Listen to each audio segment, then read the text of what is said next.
Ladies and gentlemen, and now it is part 3 of Professor Victor Singing Eagle's little book review of Tommy Orange's There, here at Sisseton Wahpeton College, English 210, Native American Literature. And without any further ado, let's continue. Last time we were talking, we were discussing all these various characters in this polyphonic novel, meaning that it's told from multiple points of view.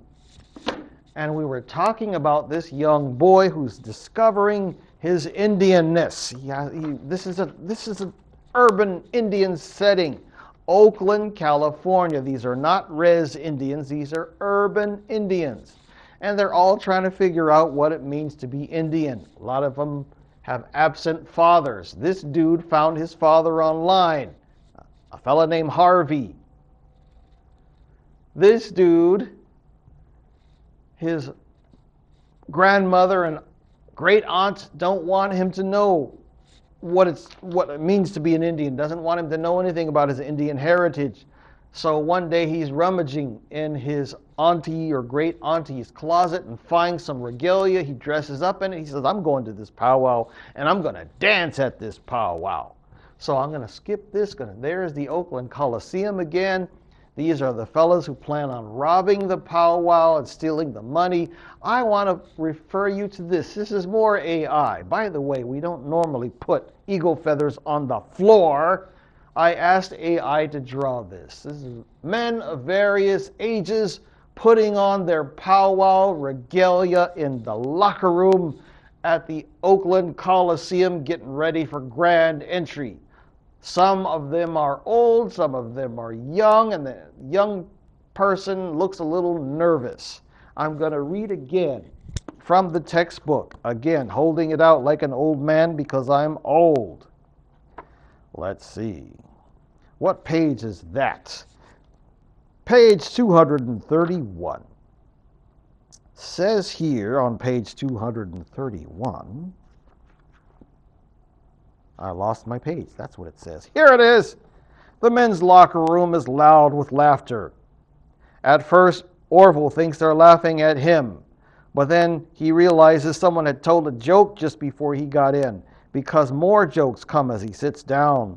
Mostly, it's older guys. But there are a few young men in there, too. He puts on his regalia slow, carefully, and he puts his earphones in, or his earbuds, it should say. But before he can put a song on, he sees a guy across from him, gesturing for him to take them out. It's this huge Indian guy. He stands up in full regalia and picks his feet up one at a time, which makes his feathers shake, which sort of scares Orville. The guy clears his throat. Now, you young men in here, listen up. Don't get too excited out there.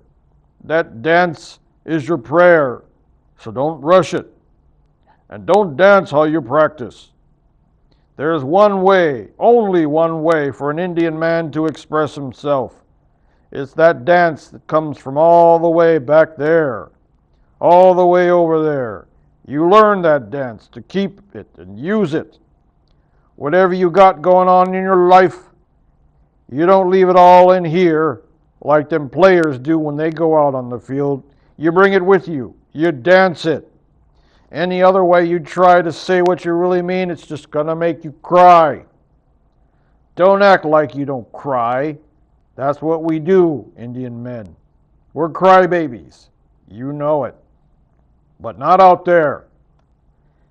He says, and he points to the door of the locker room. So he's given this sort of like, what do I call it, a pep talk. All the Indian folks are getting ready to go out on grand entry. Now, this is all leading up, you see. There's some more, because this is told from multiple points of view, and it's very complicated. I didn't even mention the story of this woman who is named Blue. She is actually the given-up daughter of Jackie Bearshield and Harvey. So Harvey's been getting it on a lot. I mean, he's got an illegitimate, overweight son. I shouldn't use that word illegitimate. a long-lost son he never met, who suddenly pops up on Facebook Messenger and says, hey, dude, I think you're my dad. And he's got a daughter from her that she's never seen, except for when she was a baby, and of course, Harvey has never seen. And everybody's all converging on this powwow, including the folks who want to rob it, right? With a plastic gun. So there they are. There's the Oakland Coliseum. Again, there's the bad guys. We're all going to get together. By the way, I got this off the net. I just Googled powwow MC, and that's what I got. And I even asked AI to draw me a picture of Harvey. And that's what AI gave me. Isn't that kind of cool? Check it out. Now, Harvey and Jackie. So here's Harvey, the big fat dude. He's hanging out with Jackie, is his ex-lover. She's still mad at him, but somehow he convinces her to come with me to this Oakland powwow. While they are sitting at the MC's counter, the little fat boy, I keep scrolling up and down. This fella, Black, Edwin Black, he has become friends unknowingly with his half-sister named Blue. Used to be Crystal, now her name is Blue. And they're talking. I'm not going to read any more from the book because we're running out of time. He's become friends with the young woman who happens to be the daughter of this lady here, and they're chatting, and he's trying to get up the courage to go up to the counter and talk to his dad. Oh, there is one section I want to read to you. This is really good. This is so touching. Let me see if I can find it here.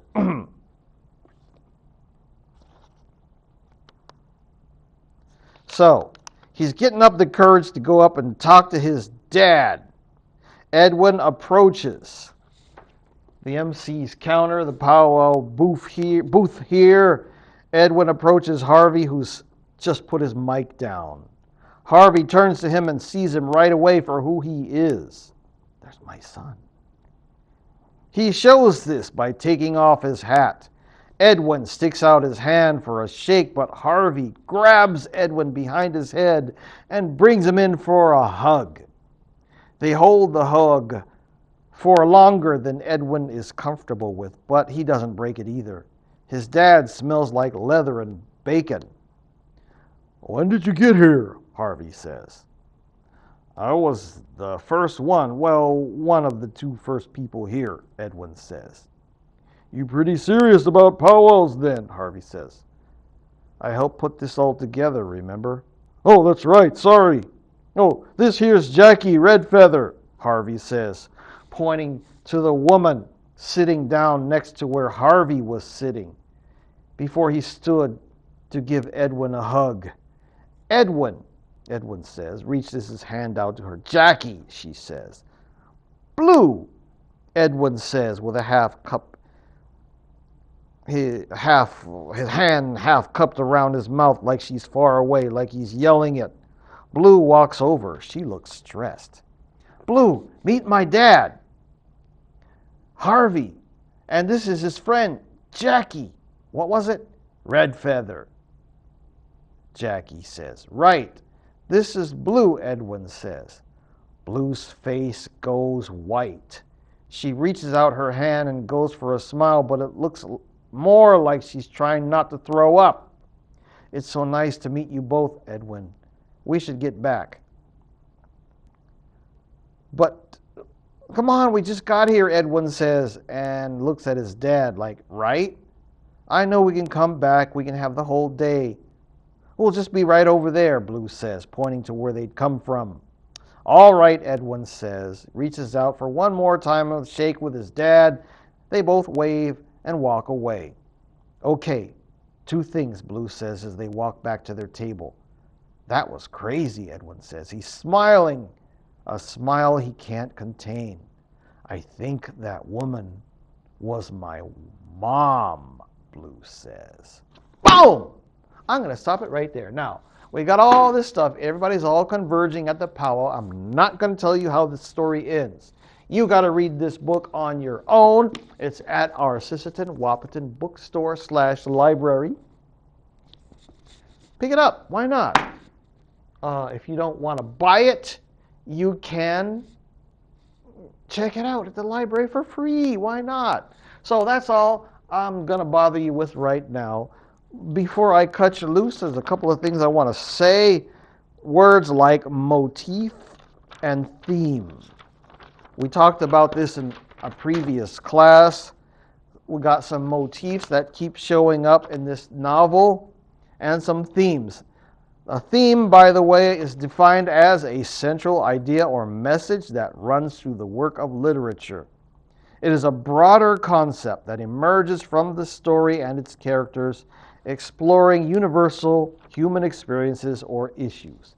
In the case of this novel, I would probably say a big theme is urbanization and Indians and rediscovering one's heritage. A motif is smaller than a theme. It's a recurring element or symbol that appears throughout a work of literature, often used to reinforce a theme or create a particular mood or atmosphere. There are some motifs in here. Oh, wait. Yeah, there we go. Masks, spiders, powwows, the city, Bart, the streets. Some of the other themes in this novel: self-loathing, intergenerational trauma, and screwing up. The idea of complexity of experiences and convergence, where everybody all meets at this powwow. So that's all I'm going to bother you with right now. I know I really made this more complicated, but again, this is a very complicated book. It's a lot of fun. The plot is kind of suspenseful, but there's some holes, and I'll let you decide by reading it yourself. Thank you so much for bearing with me. You guys have an awesome rest of the week. Talk to you later. Bye-bye. 12 minutes. Perfect.